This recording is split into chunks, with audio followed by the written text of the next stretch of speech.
Welcome to Jubilant shades. संगीत वो भाषा है जो पूरी दुनिया समझती है। इसीलिए आइए आज बात करते हैं हम ऐसे ही महान संगीतकार की, पंडित जसराज। पंडित जसराज एक भारतीय शास्त्रीय गायक थे जो मेवाती घराने से संबंधित थे। उनकी विरासत में शास्त्रीय और अर्धशास्त्रीय संगीत, भक्ति संगीत, एल्बम, फिल्म साउंड ट्रैक और हवेली संगीत सहित विभिन्न शैलियों में मेवाती घराने को लोकप्रिय बनाने के यादगार प्रदर्शन शामिल हैं। पंडित जसराज ने भारत, यूरोप, कनाडा और यूएसए में शौकिया और पेशेवर छात्रों को संगीत सिखाया। पंडित जसराज का जन्म 28 जनवरी 1930 को हरियाणा के हिसार जिले के एक गांव पीली मंडोरी में एक शास्त्रीय गायक पंडित मोतीराम के ब्राह्मण परिवार में हुआ था। 1962 में जसराज ने फिल्म निर्देशक वी शांताराम की बेटी मधुरा शांताराम से शादी की। उनके 2 बच्चे थे, एक बेटा सारंगदेव पंडित और एक बेटी दुर्गा जसराज। उन्होंने शुरू में पंडित मणिराम के साथ एक शास्त्रीय गायक के रूप में प्रशिक्षण लिया और बाद में गायक जयवंत सिंह वाघेला और मेवाती घराने के गुलाम कादिर खान के साथ प्रशिक्षण लिया। 1952 में जब वह 22 वर्ष के थे तो उन्होंने काठमांडू में नेपाल के राजा त्रिभुवन वीर विक्रम शाह के दरबार में एक गायक के रूप में अपना पहला स्टेज कॉन्सर्ट किया। स्टेज परफॉर्मर बनने से पहले जसराज ने कई वर्षों तक रेडियो पर एक प्रदर्शन कलाकार के रूप में काम किया।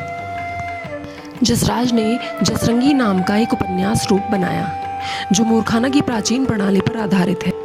वह कई दुर्लभ रागों को प्रस्तुत करने के लिए भी जाने जाते थे, जिसमें अबीरी टोडी और पाट तिपाकी शामिल हैं। शास्त्रीय संगीत के प्रदर्शन के अलावा जसराज ने अर्धशास्त्रीय संगीत शैलियों को लोकप्रिय बनाने के लिए काम किया, जैसे कि हवेली संगीत, जिसमें मंदिरों में अर्धशास्त्रीय प्रदर्शन शामिल हैं। उन्होंने फिल्म साउंड ट्रैक के लिए शास्त्रीय और अर्धशास्त्रीय रचनाएं भी गाई थी। पंडित जसराज ने शास्त्रीय संगीतज्ञों के रूप में प्रदर्शन करने के लिए जाने वाले कई छात्रों को पढ़ाया। वह Atlanta, Tampa, Vancouver, Toronto, New York, new Jersey, Petersburg, Mumbai और केरल में भारतीय शास्त्रीय संगीत के लिए स्कूलों के संस्थापक भी थे। अपने पिता की याद में जसराज ने हैदराबाद में पंडित मोतीराम, पंडित मणिराम संगीत समारोह नामक एक वार्षिक संगीत समारोह का आयोजन किया। यह उत्सव 1972 से प्रतिवर्ष आयोजित किया जाता है। हाल ही में कार्डियक अरेस्ट के कारण 17 अगस्त 2020 को न्यू जर्सी में उनके घर पर उनकी मृत्यु हो गई। बाद में उनका पार्थिव शरीर एयर इंडिया की मुंबई जाने वाली फ्लाइट में ले जाया गया, जहां विले पार्ले के पवन हंस शमशान में राजकीय सम्मान और 21 तोपों की सलामी के साथ उनका अंतिम संस्कार किया गया। भारतीय इतिहास उन संगीतकारों की कहानियों से परिपूर्ण है जिन्हें रागों को गाकर बारिश या प्रकाश लैंप को जलाने के लिए जाना जाता है। श्री जसराज ऐसे ही एक कलाकार थे। लगभग 8 दशक के करियर में श्री जसराज ने कई पुरस्कार जीते, जिनमें 3 भारतीय सर्वोच्च नागरिक सम्मान भी शामिल थे। 2000 में पद्म विभूषण, 1990 में पद्म भूषण और 1975 में पद्मश्री।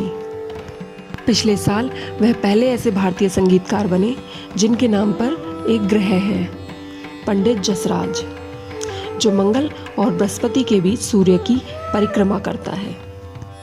एक गुरु के रूप में पंडित जसराज ने पहले से ही दुनिया को कई शानदार शिष्यों को प्रस्तुत किया है और आज उनके शिष्य भी पूरे जोश के साथ भारतीय संगीत का झंडा दुनिया के हर कोने में ले जा रहे हैं।